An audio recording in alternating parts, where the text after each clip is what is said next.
Hi, I'm Jeff, and welcome to another video where I take a look at all the new comic books coming out on either January 19th or 20th, 2021, and I ask myself the question, what one new comic book would I buy this week if I could buy just one book? This week is a little bit of a funky week for me because there's nothing that really kind of jumps out at me in any category, but we're going to push through anyways. I have made a pick. It was not exactly simple, and I'm still not 100% sure about it, but we'll discuss that later in the video. First, let's start off by taking a look back at last week's pick, which was Haha number 1.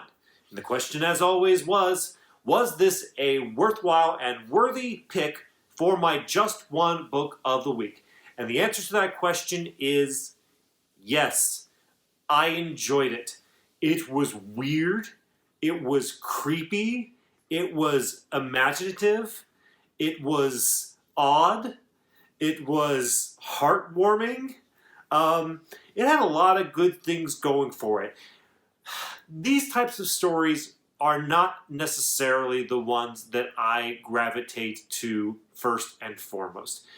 These kind of horror anthologies, it's not my favorite storytelling medium.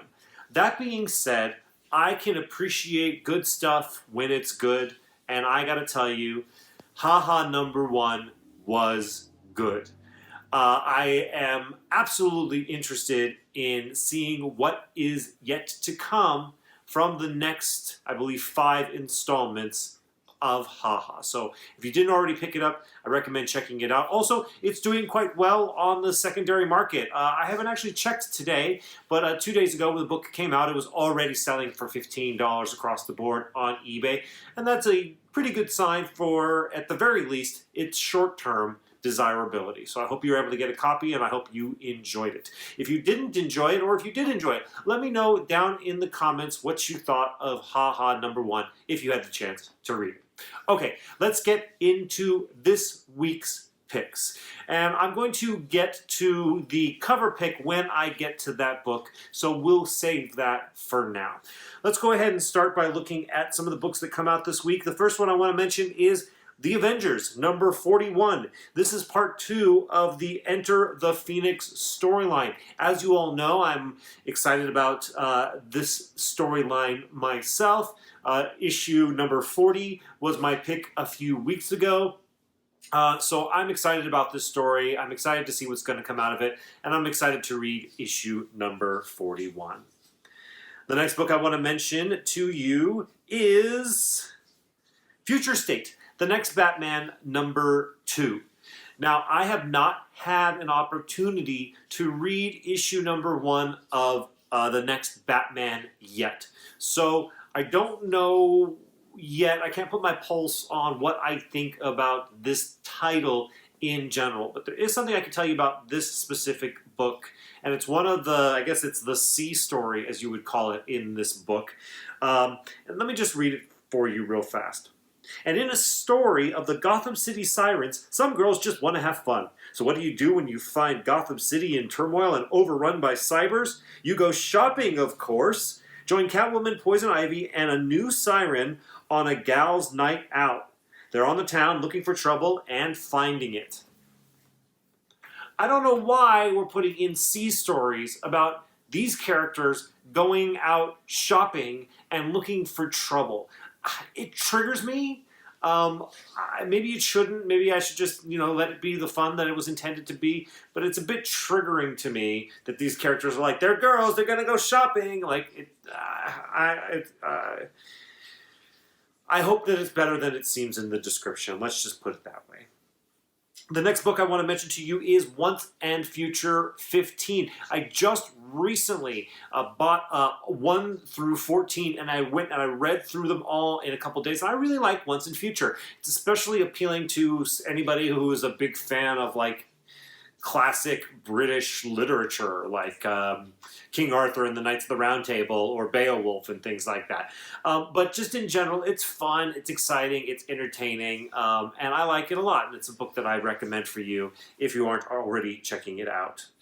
The next book I want to mention is Future State Nightwing number 1.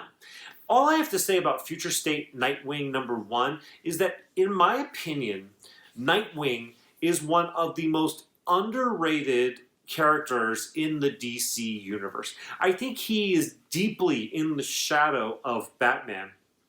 But I think Nightwing is pretty cool in his own right. But I think he's really going to have a hard time ever getting out from underneath Batman's shadow. So, because I like Nightwing, I am hopeful and optimistic that this Future State title will be worthwhile. Only time will tell. If you read it, let me know what you thought of it down in the comments. The next book I want to mention is Superman, Worlds at War. So, Superman is a character and a title that I think a lot of people, myself included, are kind of waning on Superman. We're a little bit tired of Superman. We're tired of seeing him punch his way out of situations. But this book sounds really pretty interesting to me. I like the idea. He's on Warworld, and he's basically like in a gladiator kind of situation, and he has to punch his way out of this situation. But it might be what's best about Superman is seeing him having to use, every single ounce of his power and strength that he has to fight, equally matched combatants. I think that it could be really cool. So, that's got to be the coolest thing about Superman, right? Seeing him just like struggle to beat up somebody in a fist fight, just all that power. So I'm hoping that a lot of that is in this title itself, and I'm optimistic. It sounds pretty cool, and I like this character design for Superman, kind of in this gladiator type of look. And this cover by Riccardo Federici is my cover pick of the week. I think Superman looks amazing here. Part of it is the character design, I think, for this Superman Worlds at War, with the haircut and the gladiator costume. He looks a little bit older. I think all these things are really serving this image here, but I also think that Federici just excellently rendered this image with the people that Superman's fighting and just, Superman's anatomy alone. I think that this was really well done, and it is my cover pick of the week. Moving on to the next book I want to talk about is Future State, Catwoman #1. Now, basically, in this story, Catwoman is trying to rescue some people on a train. Sounds like it could be pretty cool. Sounds like it could be pretty interesting. Something to pay special attention to is that this book features her new protege, I should say, Cheshire Cat. Her new protege, Cheshire Cat. So there may be a first appearance in here of Catwoman's new protege. You might want to check it out, possibly just for that first appearance. And also, this cover, this is an art germ cover. It doesn't look like a typical art germ cover. It looks more anime than like digital painting, but it's pretty cool. And it's art germ, and I like art germ, so I had to at least point that out to you. The next book I want to mention to you is Stillwater #5. From Chip Zdarsky. I have been enjoying this book a lot. I think the story is really creepy and interesting, and the rules that this town of people who can't die, the rules that they've made up for themselves are really kind of interesting and creepy, and how this situation has changed these people and their priorities. I think I was concerned about how interesting the premise would be long term when I first heard the premise, but in the reading of it, I get it, and I'm interested definitely in seeing where this book goes. The next one I want to mention is Black Cat #2. Now, Black Cat #1 was my pick a few weeks ago, and I was optimistic for the potential of this series, and I was pretty let down by Black Cat #1. The thing that's most interesting to me about the potential of Black Cat #2 is that Felicia gets her own anti-venom costume. That is cool, and that I am interested in. So, Is it going to be enough to carry this series and to carry this book? Not for me personally, but hey, I'm looking for anything to get excited about with this book, and that's basically the one thing. And there's this Momoko alien variant as well, which there's some examples this week of why Momoko's hit and miss for me, and sometimes miss, and this one's kind of in the miss category for me personally. The next book I want to mention is Future State Shazam #1. This is just another example of how every character in the DC universe needs to get their own Future State book. So Shazam, of course, has one as well. They came up with a story for him. Here's his Future State book. Enjoy. The next one I want to mention, this book, man, The Scumbag, #4. I have only read Scumbag #1, okay? My comic shop didn't get in issue #2, and they've reordered that for me. In fact, I texted my comic shop right before I started making this video being like, when is #2 coming in? I want to read #2, because I have #3, so I have to get #2 so I can read #3, and I'm going to get #4 next week, and because I really enjoyed issue #1. And then look at the cover of issue #4. This was almost my cover pick, just on kind of like subject matter alone. You have our hero crawling out of a mass of bodies, clearly in some kind of high-end, eyes wide shut type orgy situation. Drooling, spilling liquor, looking horrible. The guy right next to him is indicating just how disgusting this guy is crawling out of these bodies. I mean, you have, up in the top, you have what appears to be two people having sex while swinging from a trapeze. This is the kind of awesome, ridiculous, over-the-top hilarity that I've come to expect from Rick Remender, and from issue #1 expected to see throughout this series. This looks like a lot of fun. It looks really entertaining. I can't wait to get my hands on issues #2, 3, and 4 so I can read all of them. I highly recommend checking out The Scumbag. The next book I want to mention to you is Iron Fist, Heart of the Dragon #1. Iron Fist is not a character that I am particularly interested in myself. I don't know what it is. It's just not a character that catches my interest or imagination. But I do like Larry Hama, and he is writing this book. So maybe it's going to be great. The jury's out for me on it. Like I said, it's not something that I'm drawn to, but I'm sure that there are some of you out there that are interested in it. If you're interested in Iron Fist, Heart of the Dragon, and you think that maybe I should give it better consideration, let me know down in the comments why I should be paying more attention and give more consideration to Iron Fist, Heart of the Dragon. The next book I want to mention to you is a book called Crimson Flower #1. This is from Dark Horse. Let me read the description for you real fast. From New York Times bestselling mind MGMT creator Matt Kint and Matt Lesniewski comes a brand new mind-altering journey through Russian folk tales, trained assassins, and government conspiracies. After losing her family in a violent home invasion, a woman uses folk tales to cope. In a blood-soaked journey toward revenge, she tracks down the man responsible for her family's deaths, only to discover a startling government plot to weaponize folk tales and use them to raise children into super assassins. All right, that could be interesting, especially if you're interested in folk tales and are looking for a new spin on it. Something you might want to consider. Now, this is a book that got me interested, and I've kind of gone back and forth with my level of interest, but I'm firmly interested. It's called Abbott, 1973, #1. In a new series for fans of Something is Killing the Children, you had me at Something is Killing the Children, and Bitter Root, Saladin Ahmed, the visionary writer behind Miles Morales' Spider-Man, and Sami Kaveya, the acclaimed artist behind Tommy Gun Wizards, reunite for this must-read supernatural thriller.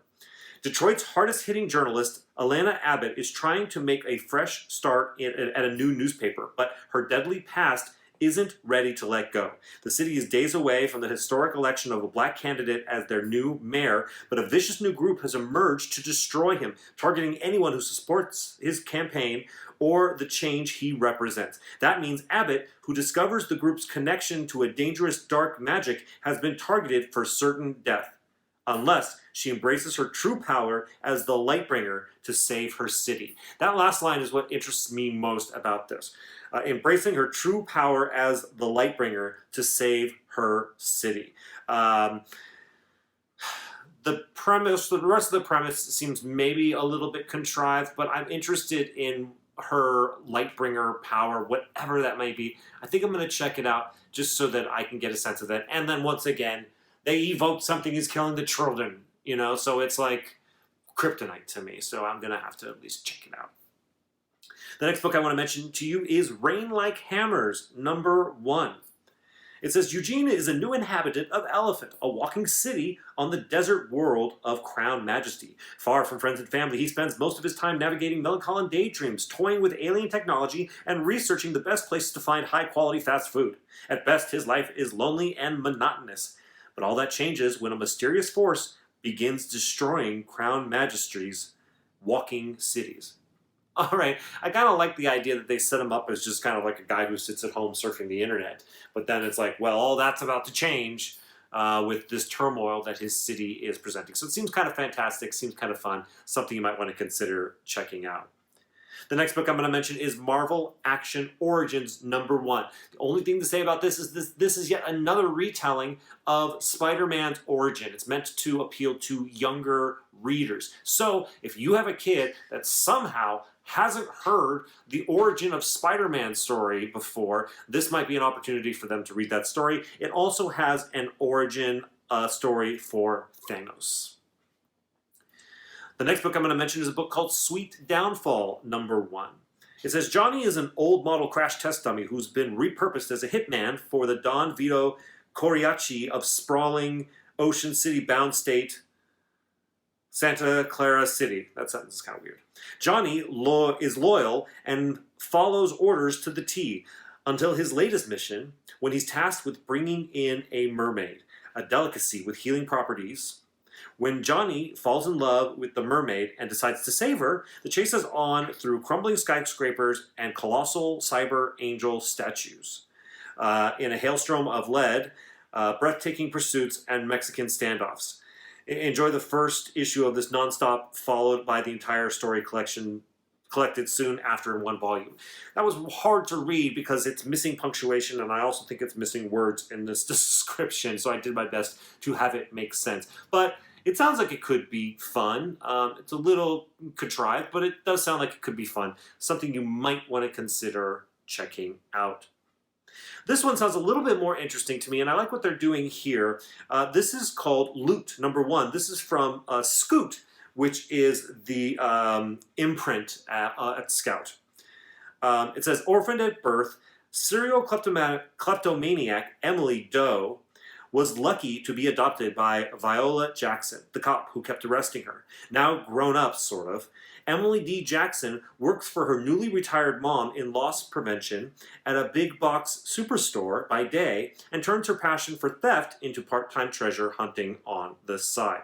From the writers of History Channel's Nightfall, Don Hanfield and Richard Rayner.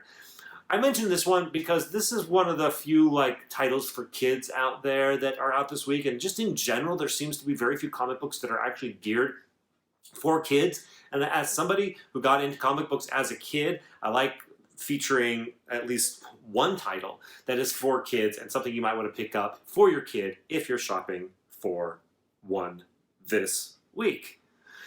All right, so now we're going to get to the last 3 books that I'm going to talk about this week. These were basically my 3 contenders for my just one book pick of the week, and I have to admit once again that this was a tough week for me to make a pick. Nothing jumped out at me immediately, but one of the top 3 contenders for me was this book, and it is Future State Immortal Wonder Woman #1. I'm going to read the description. Hang in there with me. The undoing are coming. Long past the age of heroes, few of Diana Prince's friends survive, and most of her sisters have passed as well. As an immortal goddess, this is her lot. But then, a threat appears that even the mighty dark side can't handle, and it's up to Wonder Woman to take on the battle. It's big action and high fantasy at the end of time, courtesy of Eisner Award-winning cartoonist Becky Coonan, with popular artist Jen Bartel making her interior art debut for DC. Then peer into a closer future as the original champion of Themyscira strikes out on her own. Things have not been stable on Paradise Island for some time, and Nubia has found a home in man's world. Now she is tasked with protecting it from the dangers of the world of myths and magic. L.L. McKinney takes this powerful Amazon to a whole new level. Now, there are things about this that I like. As I mentioned before, I think Wonder Woman is a character that's cool, and that DC is putting a lot of interest into. But I love Jen Bartel, and I love that she's doing the first time she's doing DC interiors. I just want to flip through this book to check it out. So I'm definitely interested in checking this out because the story sounds cool, but the art and having Jen Bartel do the art sounds especially cool to me. And this Momoko is another example of why Momoko is hit and miss for me. I am not a fan of this Momoko. The A cover for me from Jen Bartel blows this Momoko away. Just a little editorial note on this cover from yours truly.